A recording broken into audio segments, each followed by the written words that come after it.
And good morning to all of our Bloomberg television and radio audience around the world. I'm Michael McKee. Joining me now, Austan Goolsbee. He is the president of the Chicago Federal Reserve Bank, and we can get his reaction to an awful lot of news in the last 72 to 48 hours.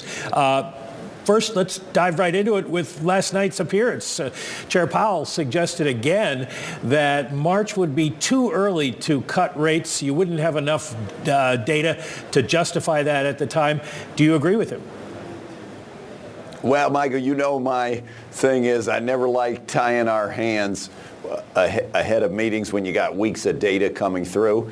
It feels like the economy's been quite strong on the growth front. You got big jobs numbers, you got big GDP numbers, better than expected.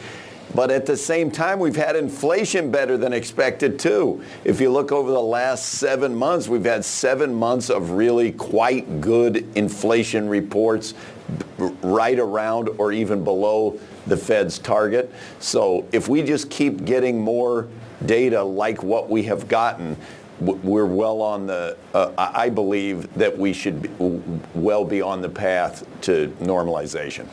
Well, I understand you don't want to tie yourself down, but is there really much of a chance of a March move? The markets think now 18%, and some people think that's even high. Well, look, Michael, as I say, all we need to do is keep getting information like what we've been getting for the last 7 months, where inflation on a flow basis is absolutely under control and is in the range of our Fed target.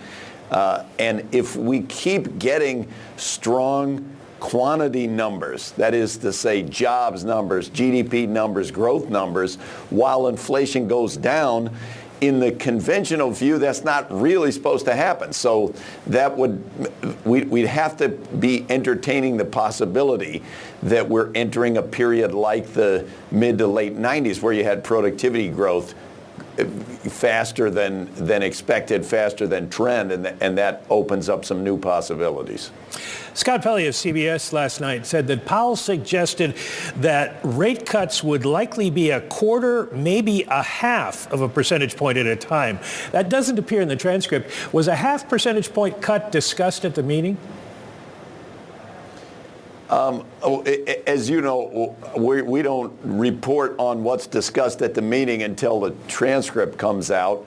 Our standard way to think of it from the FOMC is somewhat like what's in the summary of economic projections, the SEP, which comes out every quarter. And the last time that came out in December, you saw that the median member of the FOMC thought there would be 3 rate cuts, i.e. 75 basis points for the year 2024. Is there a situation other than perhaps a recession or some sort of market failure where you would consider a 50 basis point cut? Well, look, I just think you get the data and you respond to the data in its totality.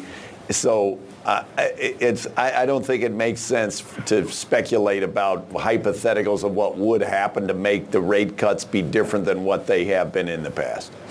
3% growth, 3.7% unemployment, 2.9% PCE inflation. The Fed discussing rate cuts. Is this a soft landing? Can you declare victory?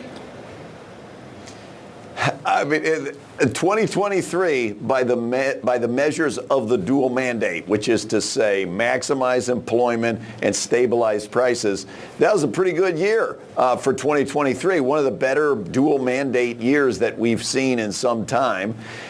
You never want to declare victory. The central banker's job is to remain paranoid about everything because there are external shocks. There are a whole lot of things that can go wrong. But we definitely made progress on the side of the mandate where we had been failing. You know, the inflation rate was way higher than where we wanted it to be. And as I say, for the last 7 months, we've been at or below the 2% annualized rate. So we just need more months like that. That's in the PCE index, but CPI, especially core CPI, the Cleveland and Dallas Fed's trimmed means, the Atlanta Fed's sticky wage price index have all been running faster and hotter than PCE. Is there an underlying inflation issue that maybe your measure's not picking up? No, I don't think so. If we get down into the weeds, the different measures of inflation measure different things. And so categories like health insurance are better tracked in the PCE measure of inflation than they are in the CPI. And the PCE measure allows consumers to adjust to the prices and change their mix of what they're buying. That's why the Fed has chosen the PCE as where they want to get to 2%. The only thing I would like to emphasize is the Fed's goal is not 2% inflation on a Cleveland trimmed mean CPI or something like that. They make clear PCE is the measure that we're trying to hit 2%, and in CPI equivalent, it's going to be a little bit higher as a run rate on that measure. Now that you've had time to think about it, what do you make of the acceleration in hiring over the past 2 months? Optimists say it shows the economy is very strong and maybe the Fed doesn't have pressure to cut rates. And pessimists say can't be right. Seasonal adjustment factors have fudged the numbers. Well, it is a very important category. They did not fudge the numbers. That's crazy. But the thing that I want to emphasize, when you see big prints like the ones that we saw on Friday with big positive jobs numbers, there is a tendency from pre-COVID times to say, ooh, that must mean the economy is overheating. And I just want to make clear, at periods of positive supply shocks, or improving productivity that's better than you expected, you cannot look at the quantities and determine whether the economy is overheated, because the same thing that's inflating the quantities is also bringing down the inflation. So it affords new possibilities for monetary policy that are more positive than in a normal demand-driven frame. And we saw that in the mid to late 90s. And so we just got to be mindful in seeing these big, strong jobs numbers and big GDP numbers that they do not have to mean overheating in the traditional sense if the supply side is moving around. The yield curve, and you could pick any of them, still inverted, started flattening, but then has now started inverting more again. Does that tell you anything about the economy? Supposedly, it signals a recession within 6 to 12 months, but it's been 14 months now, and so far, no recession. Yeah, look, the thing about the inverted yield curve is a great predictor of recession when recessions are caused by the normal demand flows of aggregate demand. But all bets are off when the supply side starts going bonkers. And we've seen that going through COVID. And now as we unwind those deteriorated supply chain, we're getting labor force participation back up to healthy levels. You can get these inverted yield curves, I think, just from the anticipation of what folks think the Fed is going to do.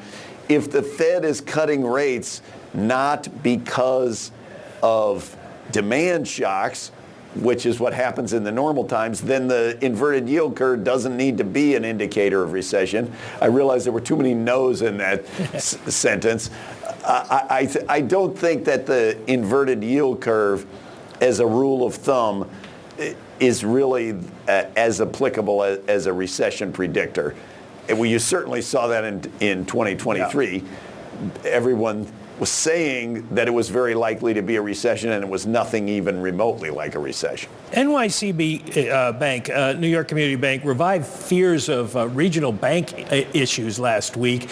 What are bankers in your district telling you about their situation? Is NYCB a one-off, or is it a canary? Well, I would pay close attention to that, of course, because the Chicago Feds has the largest number of banks and financial institutions that we supervise, I believe, of all the Fed districts. The thing is, in this case, the bank had bought the assets of Signature, and that moved them up into a higher category where there's a little more scrutiny and some higher capital requirements. So thus far, that doesn't really seem like it's a commercial real estate blowing up or something like that. But of course, we're monitoring. As I say, this job of central banker is to monitor everything that can go wrong and to prepare yourself for it. Well, one more question about preparing yourself. What are the bankers telling you about lending at this point with real rates going up, et cetera? Are they tightening credit? Are they tightening credit standards, making fewer loans, making more loans? We get the senior loan officer survey this week. What are we going to see? Yeah, the Beige Book comes out every FOMC meeting where we talk to contacts, we talk to each of our reserve banks, talk to our own board of directors, as well as people out in the community. Over the last year and a half, you've seen a decidedly tighter credit market, for sure. Mostly, I think, just because the rates are higher. We had a fear in the spring last year with the collapse of Silicon Valley Bank and a few others that it would lead to a credit crunch. We mostly haven't seen more credit tightening than what you would expect just from the monetary policy and the rates, I would characterize. And that still feels like more of the same. And now you've had the long rates, which the Fed does not directly control. They've been on a journey. You know, they were up, then they're down, and we've fluctuated back and forth a little. Feels like credit remains tight, and especially at the lower part of the credit spectrum on both consumers, small business, and higher rate credits.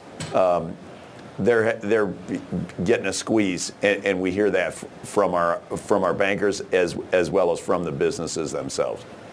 Austan Goolsbee, thank you very much for joining us. We would have called at our age, of course, the journey of the 10-year an e-ticket ride at Disney World, but they don't charge that way anymore. Thanks for joining us today. They don't. It's been a long time. Great to see you again, Michael. Austan Goolsbee, the president of the Chicago Federal Reserve Bank.